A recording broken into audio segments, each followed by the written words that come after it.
going on, everybody? Welcome back. We are talking about the year that we just had for Marvel Strike Force, and I've got the one and only Wolverthor along with me today. How's it going, man? Good, good. Thanks for having me. Looking forward to talking about the year that was and that we hopefully put behind us to forget forever. Yep. It's been a long year. It's definitely been one to forget. There's no doubt about that.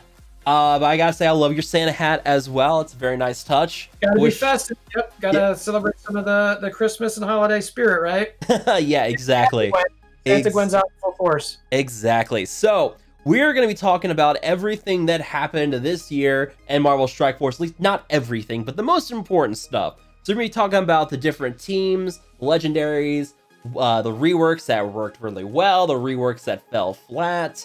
Talk about the new modes that we got in the game, event characters, big events, orb opening event that we did get this year. Maybe we'll get another one here before the end of the year. Fingers crossed. I doubt it. But yeah, a lot of stuff to cover. So let's start from the top. We had two legendary characters come into the game this year, Ebony Maw and Dr. Octopus. And I gotta say, both legendaries worked really, really well. I'm a big fan of both legendaries. Yeah, they're both made significant impacts. I think Maw made a little bit but mainly because of the team he was on. Yep. You know, you're seeing him used a bit more in PvP type modes, but you know, Doc Ock is no slouch there, and Doc Ock is a serious pain in war. If you've got a big Doc Ock, he can take a whole team on by himself with those blocks and those heals. It can get obnoxious. So yeah, I think both they did very well on. Yeah, I was initially not high on Doc when he came into the game. And then you get him up to like tier 13 and 14, and then that's when his healing really starts to kick in. You got the ISO 8 with him, and man, he is just a pain to deal with on defense and war. And I mean, Ebony Maw and Black Order, I mean, well, what more do you need to say? Black Order has been the big team for this year. They were introduced back in what, May or June? Yeah, and he was the key component to finalize that team with bringing the Infinity Stones, and just, yeah, that team is dominated like no other team has dominated the game before, in my opinion. Yeah, you have Black Order, and then you have everybody else. Yep. It's basically. I mean, don't get me wrong, there are counters to Black Order that people use with basically a bunch of other legendaries and elite tunes, but it's like Black Order, as far as the team goes, is, you know, pretty the top one we've seen. Yep, and we also got a lot of reworks, and I have to say, my favorite rework this year so far has got to be the Marauders, along with Emma Frost. This was kind of a joke on defense for war, and now with Emma, I mean, Emma alone, she's a stupidly powerful character, but Marauders are just stupidly good now on defense. A lot of healing, a lot of sustainability, and Emma, she has the team-wide cleanse, she dispels on the entire enemy team, short cooldowns, a lot of healing on her own abilities. She's a very annoying character to deal with, but with Marauders, ugh. Yeah, I mean, like you said, the counter to them was aim. Yeah. Or Aimtron if it was really big. Yeah. You know what I mean? It was just like, okay, cool, throw Aimtron at him, whatever. And it was like an afterthought. Unless Sinister cloned Ultron and things just went totally sideways, right? Yeah. Yeah, now, like you said, it's you're using Black Order, like really high, strong teams to really counter them. And it's, yeah, that she is, in my opinion, she might be arguably the best individual character to ever come to the game. Yeah, I could still a legendary. I could definitely see people make that as an argument. I mean, she's a one-man army. She really is. She's great. And on the other side, we have the defensive teams. In terms of offense, X-Force. They're one of the top offensive teams now. We got reworks to Deadpool and Cable, some small reworks to them. But X-23, Negasonic, and Domino, those three coming in, you're also required to use this team to get Doc Ock. But it pays off really well because this team, it's just so good on offense. Yeah, they're really versatile. You know, they can hit a lot of different teams. I've seen people use them against Marauders versus Doc Ock. I mean, again, you need some things to go the right way, but the burst on that team. Now, I do wish they'd take the taunt off of Domino so that she. I know it's there. I know they don't show it. It's a visual bug, but it's there. Dude, it never fails. They're like, I've got her like all the way on the outside edge, and everyone just like focuses on her. And it's like, no, stop. I need her. Exactly. And she gets a big stat boost from T14. And honestly, I might T14 her after I get done with my first Dark Dimension 3 or 4 run. But yeah, she gets, X-Force is great. Yeah, that team is great. We've also got Mercenaries. That was another one that came in with Taskmaster. The one character who came in on time for when the Black Widow movie was supposed to release. We got Taskmaster, and he's brought Mercenaries up to a whole new level. There were some nice reworks to them. This team is great on defense. That's another good rework. But enough of that. Let's talk about some of the bad reworks or bad characters that are introduced. And I'm going to start off with She-Hulk. You don't like She-Hulk. I think she's okay at best.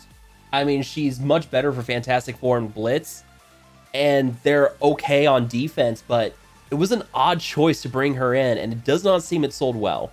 Yeah, I agree. Like, I get that she's got some Fantastic Four ties, but given that they're a top, what I'll say, 5 war offense, to take them onto defense, even though they can typically get a win, but the funny thing is their counter is typically Fantastic Four. It's kind of like, why do you guys do this? And meanwhile, there's this Brawlers team that's out there that, you know, you could easily argue with that, you know, She-Hulk could be a brawler and put her on that team, or, you know, the Young Avengers, all that kind of thing, and just have some synergy there. Yeah. Yeah, that one just really fell on its face. I thought they were going to end up making her required for some sort of legendary, just to be like, all right, well, fine. If you guys don't want to get her, then we're going to do this. But yeah, I was really disappointed in that rework and that character in general. There's just a lot of different ways it can go. Yeah, that one was rather disappointing, and then another disappointing one's got to be Pimtech. And I die a little bit inside every time I take a look at my roster. I have to say Pimconda, right? Yeah, Pimconda. I mean, I'm taking Ghost up because Ghost is just like one of the top tier characters for Dark Dimension. Like she's fantastic for Dark Dimension. The rest of the team, it's like, why? Yeah, no, I wholesale agree. I just, you know, and I think they could have been a little bit better had they given some of the bonuses in the raids as well. Which even if it was just the Greek raids, I'd be like, you know what? Okay, that's something. Dude, when we were like, hey, we need them to be better, and they're like, oh, you need them to be required in more places instead. And then they made them required for the Gamma raid. And like the whole time I was reading that, I was like, is this a joke? Right. Like I was mad. I was tilted. I know you were in there. You were hot too. I think Tana was hot too. Yeah, there were several of us who were just like, are you guys joking right now? Is this a trolling job? Like, what is this? Yeah, I hated that decision, frankly. I think that's one of their more worst decisions that they've made with a team. It's probably one that I wouldn't be surprised if hurt them financially a little bit too, because the team, I mean, you didn't see a lot of people promoting that team saying, oh, they're going to be good. They're going to be good. I think pretty much everybody was kind of like, this team's going to not really do much. Maybe a little bit in Dark Dimension, I guess. Yeah, you know, they're decent in Dark Dimension, but all their buffs are tied to Dark Dimension. Yeah, and then so you run it twice, and then unless you want to get, you know, a cool collar around your profile pick, and then the salt in the wound where everything was working outside of Dark Dimension 2 and they had to keep nerfing the team. Yeah. Because like Stature's health boost was working outside of Dark Dimension. The damage boost from Yellow Jacket was working outside of Dark Dimension. And like the third or fourth time I was like, guys, enough. Just leave it alone. Just give them the buffs. Yeah, they'll get their money on that team and the resource investment on that team if they make them usable for a legendary. Oh, I'm totally expecting them for the Jubilee legendary. Me too. Yeah. And I mean, I have to gear them up because I'm using them in the Gamma raid. I'm going to be on the Pimtech raid nodes for Gamma, so I've got to gear them up, and I'm going to hate every second of it. I'm in the same boat. That's why I've got them all at Gear 13. If anybody's wondering why I have Tier 13 on my Pimtech, it's because I'm going to have to use them for the raids. I don't have a choice. Yep. But enough of that. Yeah. Let's see. Do we have any other reworks this year that didn't really work well for you? Let me see. I'm trying to think. You know, the addition of some characters, one particular team we might get to, they were great. No, I think those are primarily the ones that were like just really fell flat. I mean, look, well, one I'll say, Beast coming to the game, and whether you want to call it a rework for X-Men or not, you know, whatever was involved in that, personally, I just was like, meh. Like, this is... I brought up Beast once I saw Astonishing X-Men coming, and clearly it didn't do well because they took him and they're giving him a new team. Where it's like, all right, so I would throw him in. I like Beast. I like Beast. I use him on my X-Men team now. I like him because he gives them some sort of sustainability, and you know, he's helpful if you're trying to use Phoenix in like challenges or campaign nodes. Now you can at least get 3 stars on it while you're using Phoenix. One other thing I forgot: Red Skull was this year. Oh wow, is it? Oh, man, that feels like so long ago. Yeah, Red Skull. I was thinking about just now. I was looking at the list. I was going through my teams. I was like, you know who was this year? Red Skull and the Hydra rework. You know, and we actually got 2 Hydra reworks. Yeah, and I will say that the initial, like, I've never seen a character in a team like peak so quickly to fall so quickly. And what I mean by that is the Red Skull. Like, forget Zemo for a second. He's great. I love everything about him. Red Skull and Hydra is still not bad, but I remember when they first came out, people were like, build them hard, build them up. These guys are impossible to kill. They're going to get multiple defensive wins. And then someone remembered to look at Black Bolt's kit. Yeah, they're like, yeah, but if you don't use Black Bolt to kill Ultron, doesn't he just... And everyone's like, oh. That it was 2 weeks. And it was just like, oh yeah, this sucks. These guys are terrible. Don't build them. Yeah, I mean, you basically use Inhumans to defeat Hydra. And I mean, the introduction of Zemo has kind of shaken that up a bit, because you'll see Zemo get thrown in with Hydra on defense. And honestly, Red Skull and Zemo together on offense is absolutely insane. I mean, I just did a video today talking about how using them with X Factor, you just charge up speed bar everywhere. Anytime Red Skull uses his summon, that gives speed bar to all the allies. Crits going off everywhere. It's nuts. So we got a first pass with Hydra and Red Skull. It was okay, but then Zemo came in, and Zemo, like, he's one of my favorite characters in the game now, just because he's so nuts. Yeah. And if you're big on RTA, you gotta have Zemo. He eats minion teams for lunch in war, which means Hydra is his you-know-what in war. But yeah, I mean, this Zemo and Hydra, both reworks, and new characters came to Hydra this year. So, yeah, I think that's gonna wrap it up for the reworks. We gotta move on to some other stuff. We're taking too long here. Let's talk about new game modes, and let's get the big one out of the way. The one that everybody was hoping for, and it finally came, Blitz Sim. God. All I gotta say is I love it. Amazing. I know. It's great. It's, oh man, when they first accidentally released it early, it was, oh gosh, it came out for like 5 minutes. Yeah, it was such a tease. And everyone was like, no, bring it back. Yeah, man, that was a good one.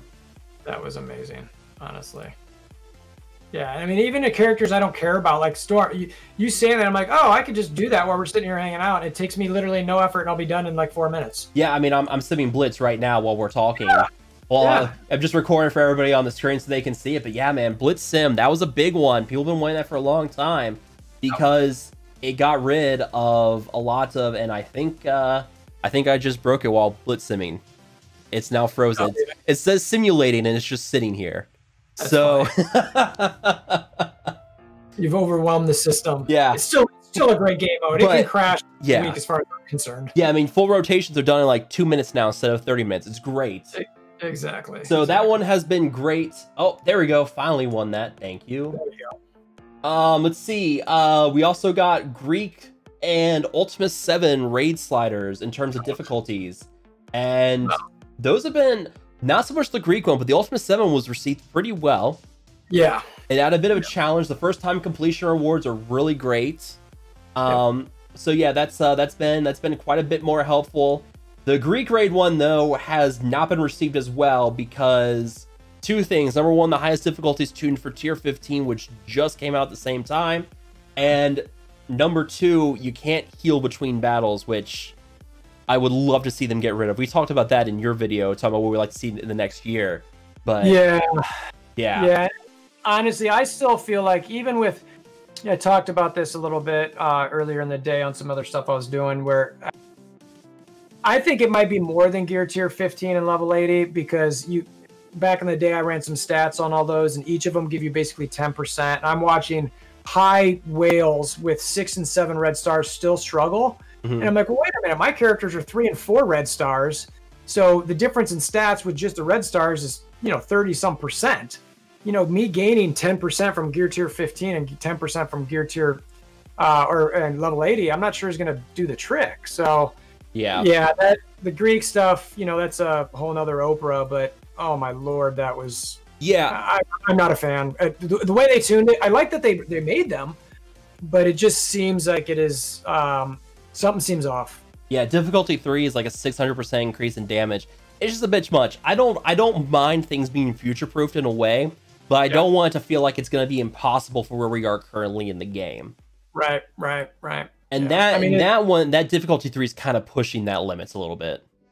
That's the way I look at it, and I know some top tier whale alliances who are now finishing it barely. For me, where I'm at in the game, we're a top 100 alliance. I think my CP's around like some 3,000-ish maybe. So I feel like, all right, I'm not top, but I'm like in that 1% ballpark. Yeah.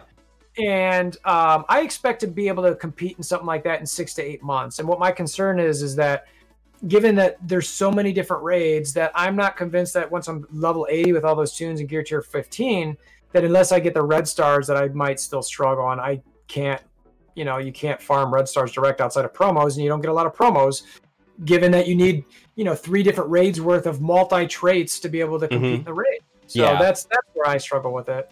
Yeah. In terms of other things, Dark Dimension 3 and 4 came out this year. We were talking about that. I was like, obviously DD4 just came out, and I was like, DD3 came out earlier in the year too, and that was Tadano Mac who finished it first, gave us like the 100 shards of Hela. But yeah, both these came out. Both of them came with new gear tiers.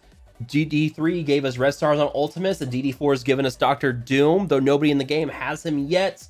Though looks like Scopely fixed prices, as he likes to make his name, which I think is hilarious. But I don't know if you've noticed, Tadano Max making a comeback. He's now number 2. He's up at 60. He's up at 60% now. He's flying back up. He was out of the top 3. Okay. Yeah, he's now past Fate's Fury. He's making a comeback, so we may see Tadano actually edge this out and win in the end. But we'll see. I will be impressed, honestly. I wrote him off for dead as far as competing. I was looking at, Yas or Scopely fixed prices, and Fates, honestly, is the ones who are likely going to pull that off. And if Tadano, after picking, I think, Trooper and A Monstrosity, everyone's going to eat their words saying, yeah, it was stupid. Now, granted, he probably spent a lot of money to do whatever he's doing now. I am curious to see what he's using. So oh my gosh. For Cosmic, he's using Hela, Minerva, Sif, and Proxima, which is interesting. When he didn't go for Thanos, which is an odd choice. Yeah. I thought Thanos was going to be the one he would go for. But yeah, now he's at City, and we're going to see what he does there. Because no one... Only Yags is in City yet, so we'll see what they do there. But yeah, keep an eye on that. Tadano making a comeback here. Let's see if he can finish it off. Though I would love it if Yags won, just so all the letters go out as congrats to player Scopely fixed prices for winning DD4. Oh my gosh! Honestly, I would be surprised. I've been wondering about that, and I wouldn't be surprised if the brass over at Scopely say, "Look, we will congratulate you, and we are not going to use that name you want in the game, but we are not going to put that name on anything. So pick what name you want us to put on stuff, and we'll do it. Otherwise, we're not going to put it on there." Oh man, I want him to win just to see what happens there. But I'm also rooting for Tadano. Either one, I'm happy for either one to win. Yeah, it's gonna be interesting. Yeah. And then Real-Time Arena and Battle Pass. We have said our piece about this. We both don't like it. We're not big fans. Battle Pass should not be tied to Real-Time Arena alone. Real-Time Arena needs some work.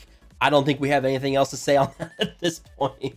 We watch the other videos if you want to.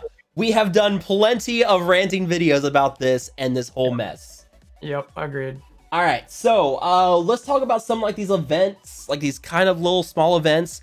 We had Need a Hand with your hand characters giving us the relics, and that has been very helpful. They buffed it, so now you get all the relic rewards, all the Catalyst event rewards.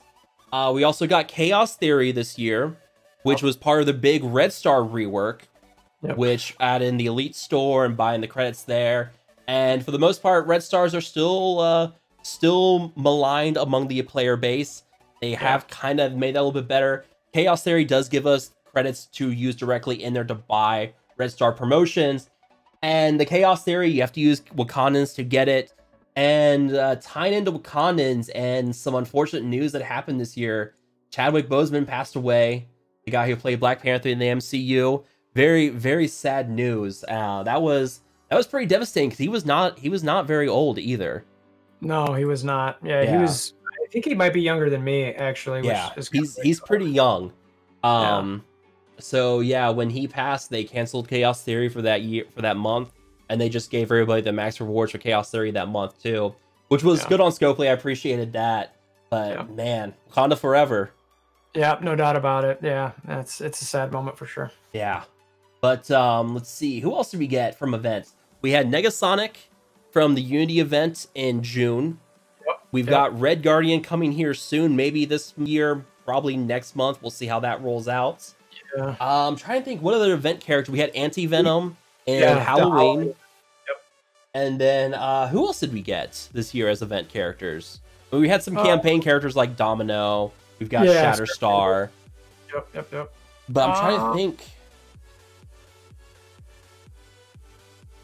I don't remember if I remember another. I mean, you covered the. Let's see. There. I mean, it wasn't a character event, but the July 4th stuff with Deadpool and Chimichangas. I don't think a character was tied to that I recall.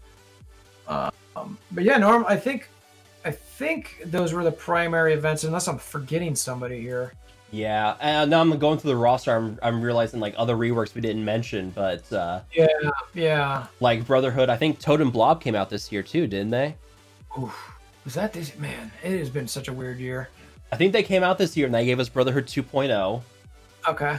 And then we got the Avengers rework. I mean, now I don't know how we completely forgot about that one. Yeah, that's right. That was, it was okay. It's not bad. It's not great. It's an all right one. I'm okay with that rework. Yeah, it made them usable, and you can't complain there. Right, exactly. I can't think of anybody else who came out in events this year. Yeah, I'm trying to think. Character events. There's Heimdall, Crystal, Toad, like you said. Oh, Crystal was this year. She was a campaign event character. Yeah. Proxima Midnight was a character event. Taskmaster, Domino, Squirrel Girl. Oh yeah, Squirrel Girl, and the Young Avengers rework. Yeah. There's a few out there. You mentioned the Pimtech teams. We actually get quite a few campaign event characters. Yeah. Which I like because those are easier to get. I kind of like it when we get those because it's easier for players to get those. You're not having to shell out massive amounts of money to get them or do Blitz to get them. Right. And it did seem like something with the orbs in those events seemed to be a little bit changed. I could be tinfoil hatting this, but it seemed like it was the drop rates changed a bit. I saw a lot more people in the last 4 or 5 months start saying that, man, the drops on this have just been terrible. And it's like, yeah. Depending on how good the orbs are, that could be frustrating to people. Yep. And speaking of orbs, we got the Ultimate Store this year, which was long awaited. Yeah, but man, these prices are expensive. Yeah, I was gonna say it kind of fell flat in my opinion. It was nice for it to finally show up, but it's nice to finally get some kind of use out of all this excess shards we have built up. Yeah. Let's see. In terms of orbs, we can start off with the Blitz Orb. We had Rescue in there initially, and then she got replaced by Domino, which left a lot of people mad because Domino is required to get Doc Ock, and you can only get Domino through the Blitz Orb. You have 10% chance per Blitz Orb to get her, only 5 shards at a time. That's a bit of a grind. Super grind. Yeah, very, very bit of a grind. And then the premium orbs. You want this one? The Fountainable. Oh man, I gotta find that. I gotta find that letter if I still have it. Yep, here it is. Coal Obsidian is now exclusively available in the premium orb at a higher drop rate. And additionally, Minerva will no longer be featured as a higher drop rate in the premium orb. Will be made fountainable in the War Store. And you and I both have no idea what fountainable means, but if you Google search it, you will actually see that fountainable is the first result that you'll get popping up is the Marvel Strike Force Reddit asking what the heck Fountainable means. Which So is good job, Scopely. You guys have created a new word out there, and we're all the better for it. Yes, we are. Yeah. A lot of people are disappointed with Cole going there. I will say though, and I think you've said this, for a while, is that it's not, it's kind of expected. You know what I mean? Yeah. He's a good character. You're not going to get a good character easily. So yeah, I mean, I'm not surprised. I'm more disappointed, but I mean, the fact that Black Order is like the premier team, it's a team everybody's got to have. Scopely's making money off people trying to get that character. And we are getting a Blitz at the beginning of January for Cole Obsidian, but I was like, I kind of expected them to make him like a premium character because they got to get their money's worth out of Black Order. As bad as that sounds, it's just a smart business point for them. Yep, 100% agreed. Yeah. 100% agreed. Oh, man. All right, so did we miss anything for the year of 2020? Well, I'm sure there's other stuff happened. Was there any kind of big worldwide events that happened during 2020? I didn't hear of anything. I was sleeping most of this year, I think. So I think I missed a lot of stuff. I think everything was pretty chill from what I could tell. Yeah. For some reason, I was in the house a lot, but everybody wanted to stay home a lot for some weird reason. I didn't get it, but hey, the commutes were really enjoyable to work this year. I can tell you that. Yes, they were. Yes, they were. Oh man, but let us know down below in the comment section if you guys remember anything that we did not remember. I'm sure you guys will do that. You know how YouTube commenters are. But make sure you go check out Wolverthor's video where we talk about what we want to see coming up in 2021. And I think that's going to wrap it up. So before we go, Wolverthor, I need you to say goodbye to all the gentle McMinions out there. Gentle McMinions, have a wonderful, wonderful rest of the year and have a great, wonderful night. Yes, thank you, Wolverthor. But that's going to be it for us, guys. Make sure to hit that like button, share, and subscribe, and check out the Wolverthor's video and subscribe to his channel as well. We will see you guys next time.